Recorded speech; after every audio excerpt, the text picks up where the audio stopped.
Hello, ladies and gentlemen, and welcome back to episode 3 of the First Draft podcast. I'm your host, Rabbia, and I just wanted to start off by saying thank you so much for the immense amount of love that we got on last week's episode. I know it was a pretty heavy topic, so we are going to be changing it up a little bit today.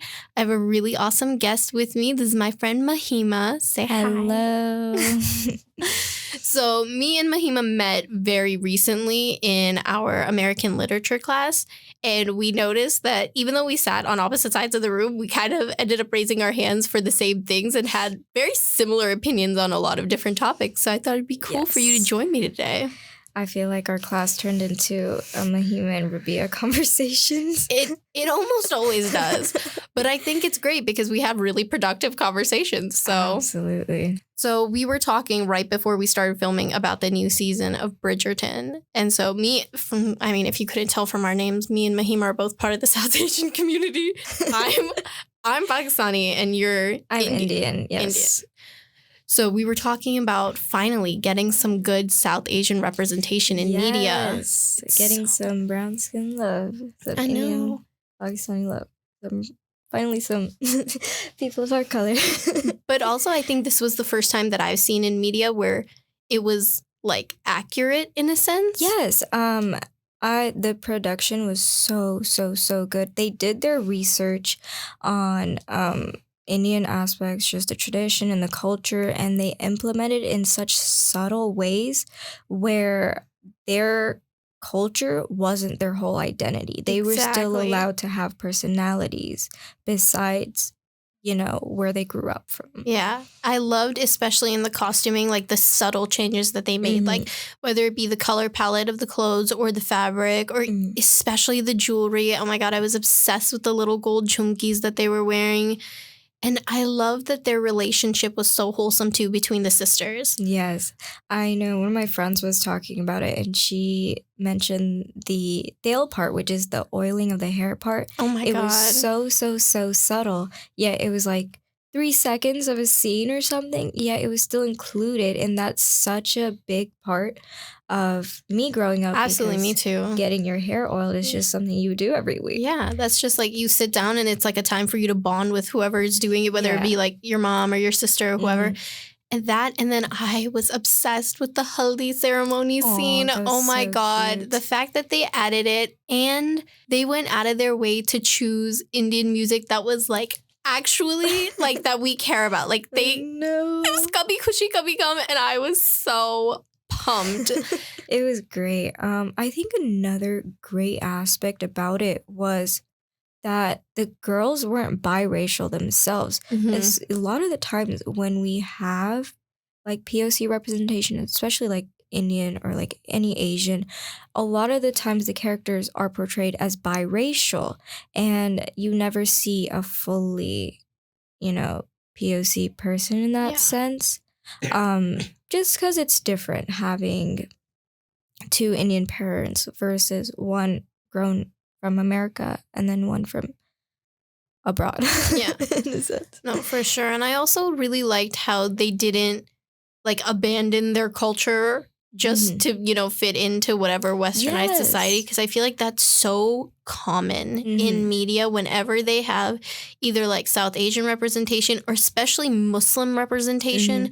Like, I don't know if you've seen that show Elite on Netflix. Literally thinking about that. Oh, God. That show was just something else. Yes. Like, explain to me why every time there is a hijabi character, it always ends with her taking off her hijab for a white boy.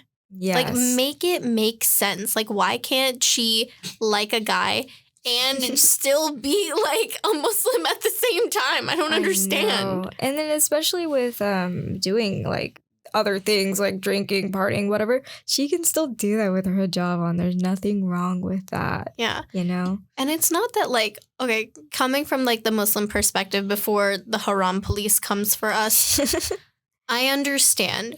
Muslims aren't supposed to drink. They're not supposed to smoke. They're not supposed to do those things. And that's understandable. But when you're making a show about teenagers and about, you know, people trying to fit in or whatever, you cannot deny that these things happen, that they exist, that there are Muslim people who engage in those activities. And that's their choice. You know, you don't have to like, you don't have to nitpick every little part about it. But at the same time, I will say it would be nice to have some representation of like the Muslim values in like totality in a sense where like they don't do those things or like that doesn't have to be a part of it. And they still have those values and are still portrayed as, you know, a normal, wholesome character. Exactly. Like it doesn't have to be their entire personality or their trait. identity. Yes. Oh my God. And that's what Bridgerton did so good because they were seen for their beauty wasn't just seen as, oh, they're colored, you know, their beauty was seen just for who they were, and they did not address skin in anything. And their portrayal of POC characters in high like regional status or like higher status as a queen being a Black woman, it was great. It was great because, you know, there's such an erasure of POC people in noble standings in our history, yet we fail to acknowledge that there actually were. And being a fantasy Regency show, they were able to add in POC characters in high nobility, whereas you see shows as like Reign, stuff like that, it's just all white casted. Yeah. Because essentially to them, we weren't present, you know? Yeah. I also really liked how the fact that Kate and Anthony couldn't be together had nothing to do with the fact that they were different races. Like, for once. Oh my gosh, yes. Thank God. Even the mom and the father, you know? And I thought that was great. And one thing I loved about the mom was that, you know, she was the one who ended up being biracial, not the children. And to me, that really hit a deep spot, and I really love that. Yeah. And I love that touch. And the show was just so greatly produced. Yeah. And I appreciate the show a lot. It really was. And I think it's finally not, like, I feel really happy for, like, the younger generations that can look up to this, because I feel like when we were growing up, there really wasn't much South Asian representation. Like, the only thing that, like, thinking back, like, our shows, like, growing up, like, on Disney Channel or whatever, like, I can't really think of an Indian character or a Pakistan. There's never a Pakistani character. Forget that. But, like, even, like, an Indian character. I guess the only person that I could think of was from, like, Lemonade Mouth. There was that girl. Oh, yes. But even she, like, the actual actress. I didn't even know that she was Indian. Yeah, the actress wasn't Indian. Oh. I'm pretty sure Naomi Scott is not Indian. I didn't even know that she was supposed to be Indian in the show. Oh, in the movie? Oh, yeah. Oh, well, I mean, yeah, she was. Because she talked about it, too. But I don't remember. Yeah, but no, that's, like, the only thing that I can remember. And that movie came out, like, when I was maybe, like, 12 years old or something like that. So a little too late. I remember The Proud Family. I loved The Proud Family. Yes. That was, like, the best cartoon ever. It was. Sometimes I think back and I was like, what was that show on? Because at one point they went to, like, Peanut Head Island or something. Do you remember, though, like, growing up, I don't know if you had this experience, but, like, watching shows and then, like, going to school and stuff, and just some references were made that just, like, didn't make sense because they didn't happen in our house. Like, right? Like, when, like, characters would, like, speak to their parents in a certain way, and you're sitting there like, oh, that would not happen in my house. Yeah, I think there was certainly a disconnect watching those shows. You know, certain things that would just happen. I was like, is that the norm? Like, is that supposed to happen?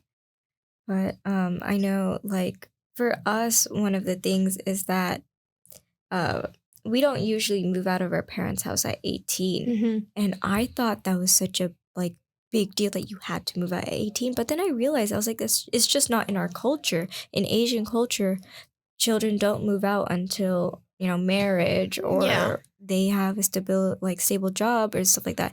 Even for boys, you know, I don't even think they ever move out. They just bring a wife in. I think it's really interesting the way that people, like, talk about kids too. Like, I feel like if you notice, like, whenever people who aren't Asian will talk about having kids, they're always like, oh, it's an 18-year commitment. Mm-hmm. Whereas I've noticed people in like the Desi community, when they talk about having kids, they're like, okay, yeah, that's for the rest of your life. Yeah. Like, it's really this concept that, like, no matter how old you are, even if you are moved out and married and have kids of your own, like, your parents are still your parents. Like, there's still that thing. And I feel like that's so hard to explain to people who didn't grow up in the same, like, community as you did. Yeah, I think it's definitely a disconnect where we have between our two cultures, essentially. I forgot what I was gonna say. But like I feel like that goes into just like trying to explain to other people how your culture works. Like the immense amount of times I've had to explain to people that like it doesn't matter that I'm almost 20 years old. Like I still need to talk to my parents about things. Like we still have to make sure that it's okay. Like, and then, to go out. To go out, or like, I can't go out 3 days in a row. That's weird. Sorry, I have to ask my mom if I can sleep over at age 21. My mom said that if your mom calls, then she can say yes. Do you remember doing that as a kid? Just like if you ask my mom, then my mom will say yes to you, but she won't say yes to me. Yeah. Do you ever feel like sometimes people get like slightly aggressive when you tell them you can't do things like because of cultural reasons? Yeah, I mean, I think it comes from a standpoint where they don't know how to react. Yeah. Sometimes, like, they just don't know what to say. So they'll say, sure, okay. Like, I mean, it sounds very passive, like, to us, because it's like we're so scared of offending them. Yeah. Yet they come from such a standpoint where they need time to understand why we can't. I mean, I've had people literally just be like, well, just leave. Like, I don't understand. Like, you have a car. Like, just go. And it, like, to me, it feels awkward having to try and explain that. Because, again, like, I don't know why it feels like I could offend somebody by explaining the way that I live my life, you know? Yeah, exactly. Like you said, they just don't understand. I think it comes from any view in life that if someone hasn't experienced it, they're never going to truly understand. And if they have that, sense of ignorance or obliviousness, they don't know themselves that they're doing that. And I think that's what keeps me sane from fighting back, that just keeping that mindset like, oh, they just really just don't understand. And it's not up to us to force them to understand. Exactly. That, that passing through that ignorance comes from them. Yeah.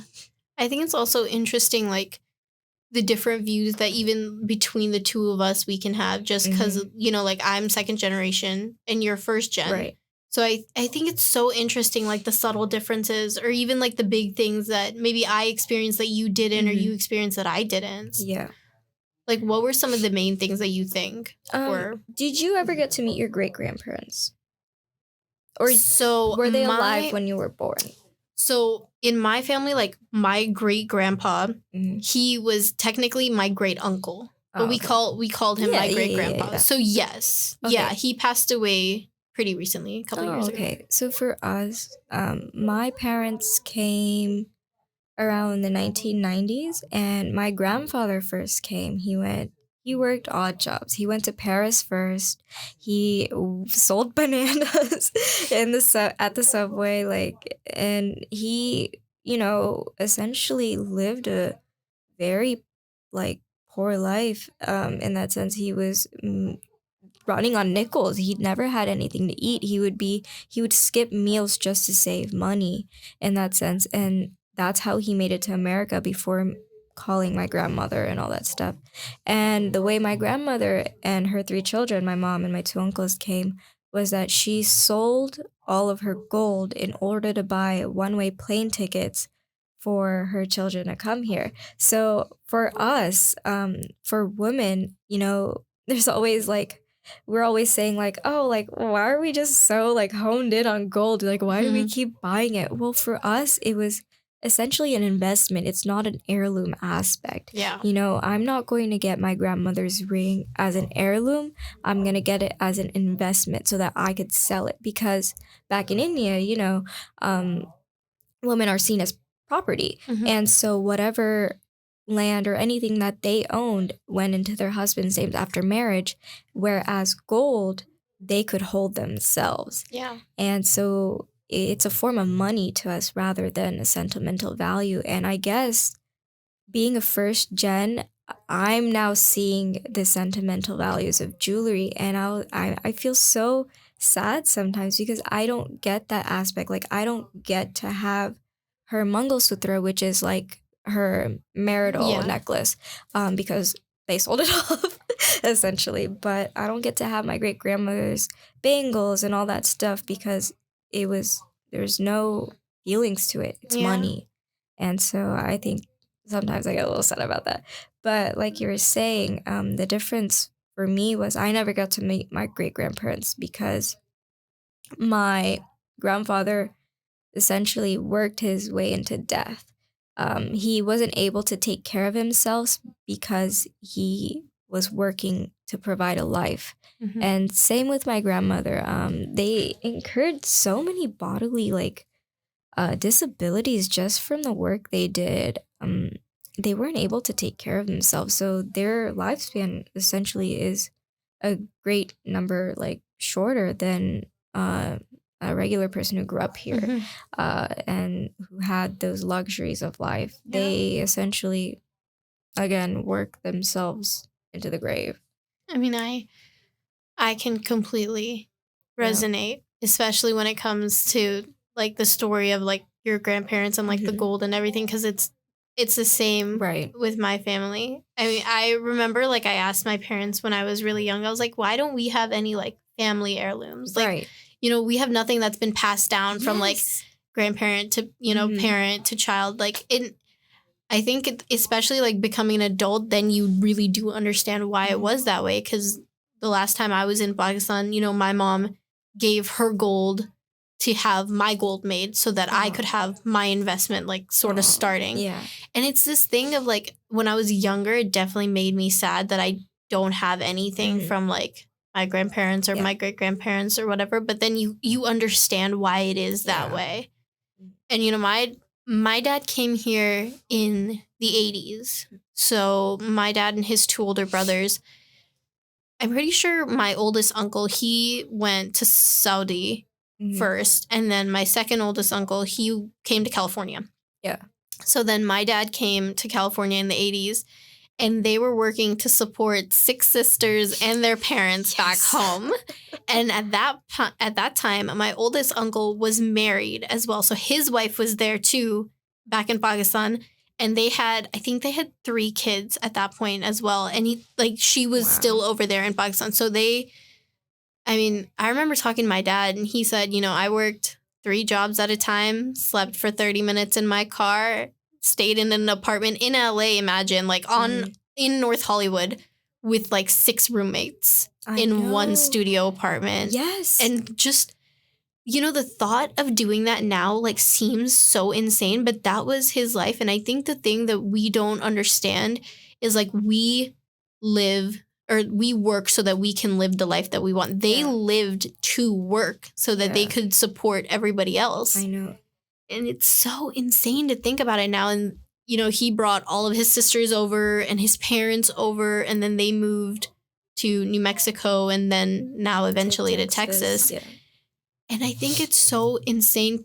And I think that's probably one of the reasons why we have the intense family values that we do, because we've grown up kind of just seeing the way that our parents have valued it so much. Right.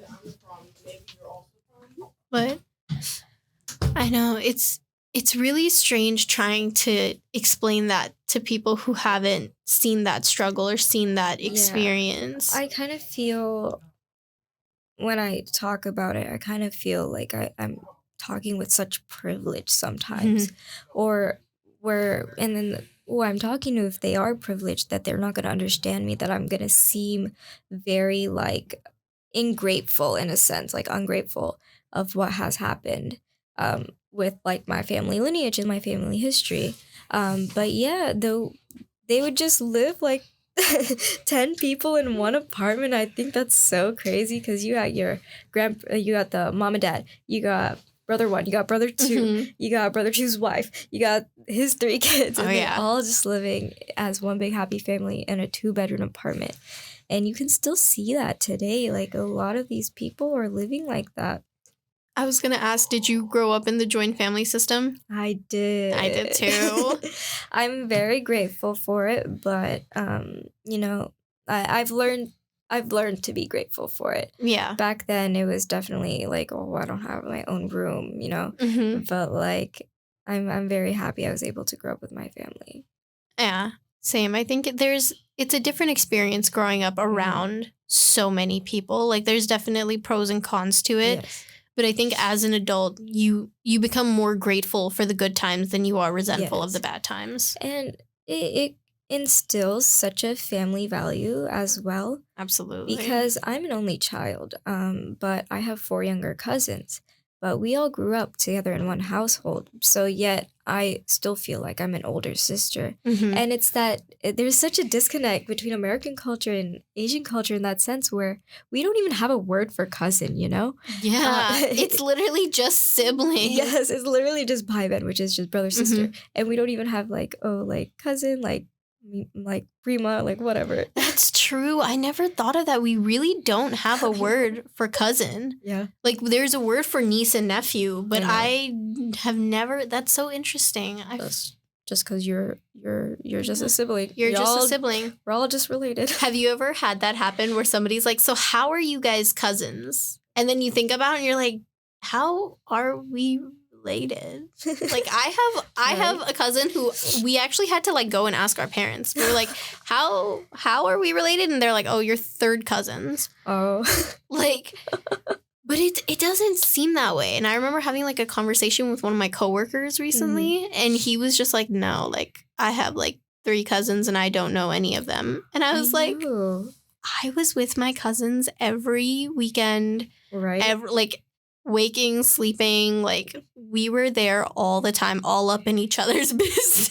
Right. Like you knew everything about everybody, and like I liked that experience. Like as a kid, being surrounded by so many other kids, like that part was so much fun. Yeah. I think I had to come to love it because for me, I have such a big age gap between them. I'm at least 5 years older than the second board grandchild. And our last one, I call her number 5. But I'm at least 13 years older than her. So for me, I kind of grew up as a second parent or like a old, like, you know, I was always like getting mad at her, you know, helping her shower, get ready, taking her to school. And I'm so sad. She's going to be 5th grade. Aww. And I was like, I took her to the school, her first day of school, 4th grade, so this year. And she was so embarrassed. I was like, give me a kiss. Just get out of here.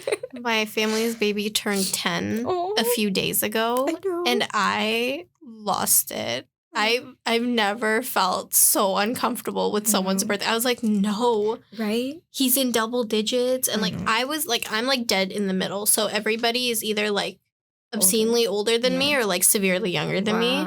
So I was like in the middle. There's like a few people around my age, but they weren't like here. Yeah. So I definitely feel you. I know. I don't know how old she's turning. I wouldn't be able to keep track of the grades. Like I don't know what grade he's in.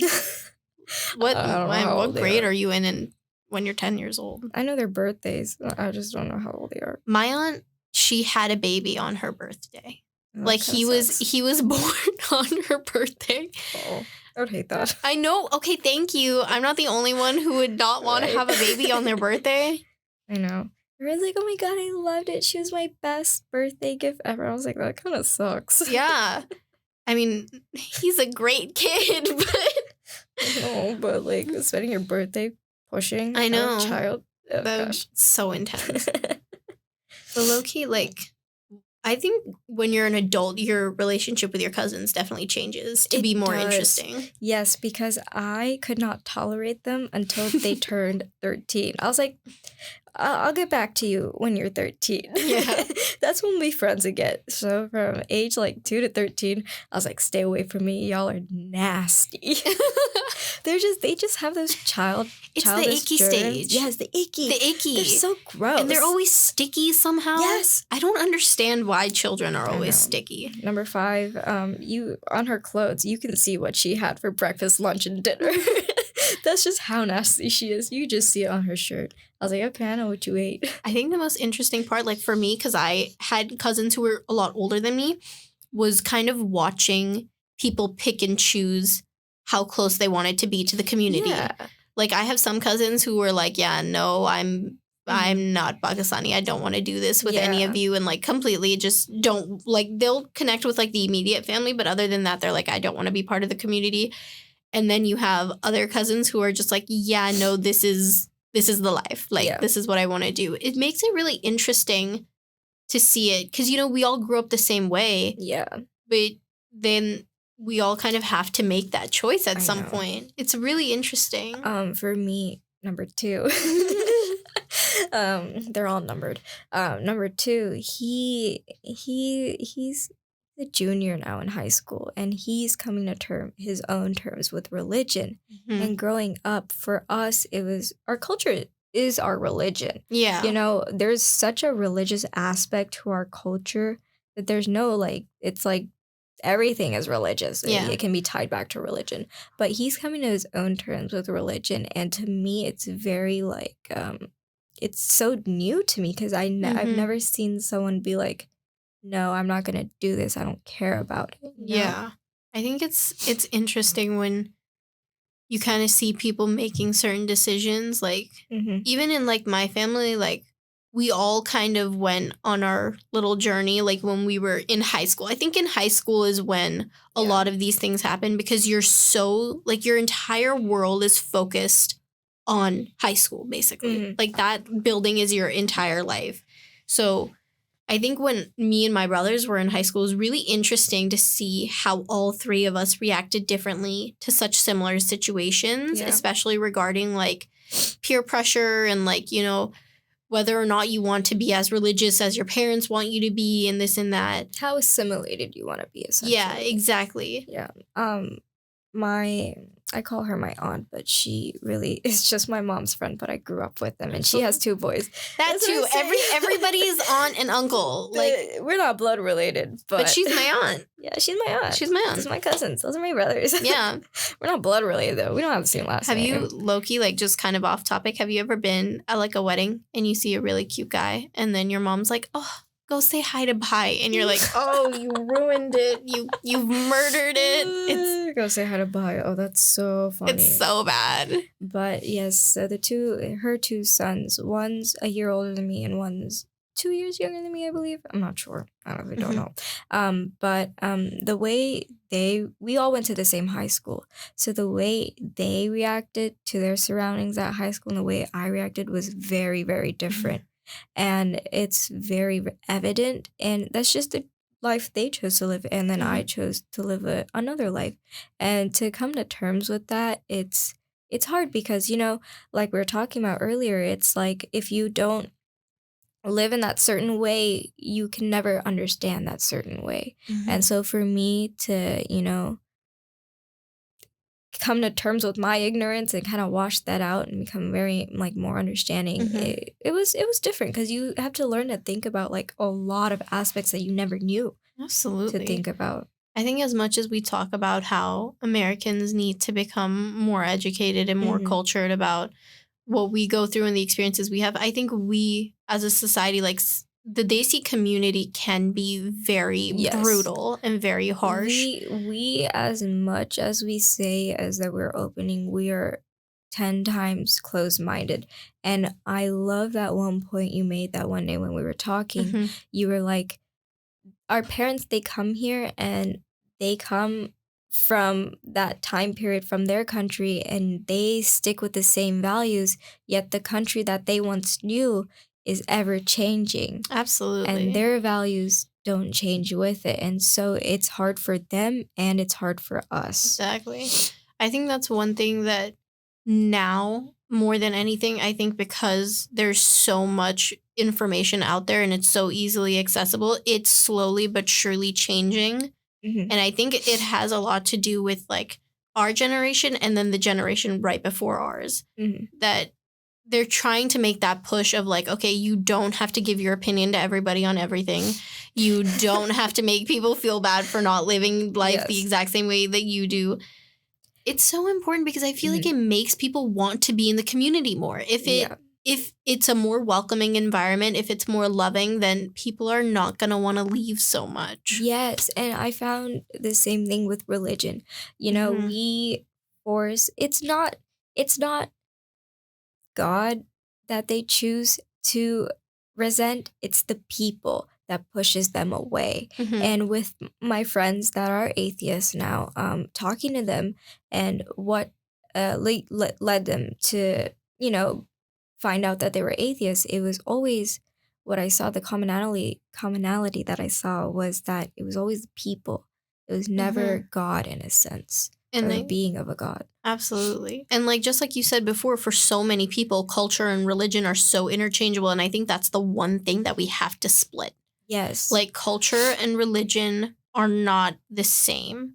I They're mean, not the there's same. there's so many things that yes, you can say go hand in hand, Yeah. but I think that's the one thing that like I'm really really happy that my immediate family at least we've been able to work really hard on making sure that what we believe, the views that we have, you know, are those religious views or are those cultural views? Are those our own opinions? Like you have to be able to differentiate these things because if you Yes. muddle it all together, then what you're doing is you're construing and it's then, you know, are you putting yourself in a place to say that you have the right to do that when it comes to a religion? It gets so It's messy. confusing. Yeah. Yeah, it's so It's messy. messy. It's so nice to be able to sit down and just have conversations like this. I think that's the Yes. best way to I do think it. it's great to finally open ourselves up to these conversations because we're now understanding the life that we've lived. It's different to the girl sitting next to me, you know? Absolutely. And it comes, you know, thinking about all that stuff, it comes with race and how our bodies are viewed to the people around us because, you know, we tend to lose ourselves and we think that, oh, we look exactly like them, but yet how are we being treated differently? Absolutely. And then Absolutely. you're like, how do you even put it into words without sounding harsh, like Mhm. harshful and stuff like that? And I think that's when we get into that topic of microaggressions. Absolutely. I feel like there's so many things that you can experience that, like, on paper, or if you were to try and explain them to someone, they're Yeah. like, It "Oh, just that," sounds like you're like, just being a very insecure yeah. person. But it feels that way. Like in the moment, like for me at least, like some of the things that I feel like happen, maybe like obviously I am a very openly Muslim person. I wear a hijab. Right. You know, walking around and people like make eye contact with you and then they'll immediately look away or like they'll like Yeah. subtly glare if I'm not smiling all the time. Like Right. COVID and masks was low key so nice for me because when I had a mask on, I wasn't having to smile all the time Yeah. at people. But now, like, masks are like non existent in Texas. So having to smile all the time again, because then people are just like, if you're not smiling, they're like, Across the street. yeah. Oh Or, my gosh. I used to wear my John Lowe, my Binley, my red mhm, dot. I think my back. red dot. That makes that's one too. I know. You have to change the Sorry. names for things. I know. Sorry, I didn't mean to cut you off. I, um, but yeah, I used to wear it before quarantine Mhm. happened. I used to wear it daily as a religious practice. But you know, whenever people look at you, it's not your eyes or your mouth that they meet first. Essentially, they're looking up there like Yeah. it's like a third eye. They're staring into I it. feel like people also forget that just because you're brown doesn't mean you're all the same religion. I know the amount of times they've gosh. asked me, "Where's your head? Like, you don't wear a headscarf, like stuff like that." I'm like, Yeah. "What does the brown dot indicate Yeah. to you?" Or like the amount of people who ask me like if I'm Hindi. I know. Oh God. Oh, can you speak Indian? Oh yeah, can you speak Indian? Or the people who refuse to believe Pakistan's a country. That's my favorite. Oh my gosh, yes. They're like, you're Indian, right? And I'm like, no, No. I'm from Pakistan. They're like, but that's India. And it's really not. It's two completely different countries. I think it's crazy when Indian people don't even recognize Pakistani people. I've gotten so much weird aggression from Indian people before. Yes.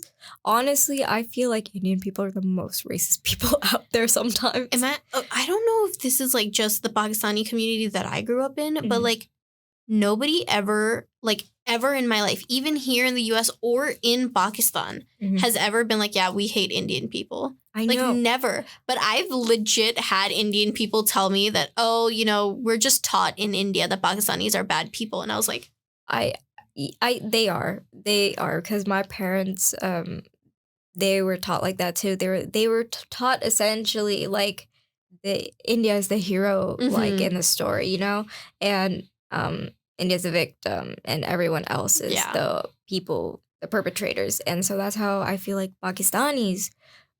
That's how they were taught to them, so they view them as an enemy in a sense, and especially with everything that's going on right now back in India with the xenification, with Mr. Modi and stuff like that. And in the internment camps in China, it's very much they're pushing for. It's definitely a hard time to be a Muslim anywhere in the world right now. But I think it's great that there are a lot. I feel like we get really lost sometimes in like the negativity of it, but there are a lot of people who are coming out and trying to make change. Like even in India, there are so many people who are protesting against what Modi is doing and protesting against all of these horrible. And I think it's great that I think it's definitely like our generations that are now coming to terms with that. And I think with media and everything like that, it's so good because now we're able to learn about everything that's happening. Before you're living in such a closed off world because you don't have access to those parts. And so now with I love how open they're becoming, because now they're openly acknowledging periods. They're openly acknowledging sexual assault. I don't know, have you seen Lily Crimes?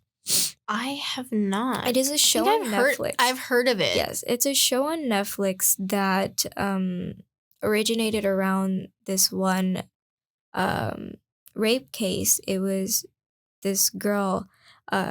She got raped, and it was so brutal.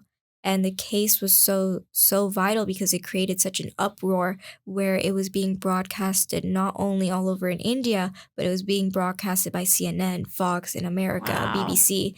And so from that one case, this one girl, a law was created in India about, I don't remember what the law was actually, but essentially now we're acknowledging it, and at least now we have sexual assault laws where really we shouldn't like even have to come to that. But at least now we have laws. Yeah. Which is great. It's so awesome that finally the conversation is starting. Information is being spread, education is being given. Yes. And especially for the young girls growing up in Pakistan and in India, now they know that there are people who are wanting to look out for them. They don't have to keep staying quiet. They don't have to pretend like nothing's wrong. Like these issues are now something that they can look at and be like, there's going to be change. And even if they want to, they can try and create that change too. But hopefully we can build a life for them and a world for them where they don't have to. At least now they know that they don't need to stay a silent, obedient girl to their parents in order to get married. Because essentially everything comes down to, you're not going to get married. Everything comes down to log kya kahenge. Right? Which means what will people say? Yep. At the end of the day, I think the most important thing to remember, especially growing up in the U.S., being South Asian, is that there's always going to be people who have something to say. There's always going to be a standard you're not going to meet. But at the end of the day, you have to create your own standard and you have to live your life your way. Absolutely. You live it with your own values and morals. You have to create your own, because essentially not all values and morals are right that come from your community. Exactly. Well, thank you so much for being here with me and for having this conversation. It was amazing. Me. I know. I love talking to you. I'm definitely going to miss it. Seeing you every other day. I know, but it's okay. We're still going to be friends. Absolutely. But thank you so much, you guys, for listening to episode 3 of The First Draft. I hope you enjoyed it. I hope you got a little insight into what it's like growing up first and second gen in the U.S. for South Asian Americans. And we will see you next time. Bye-bye. Bye.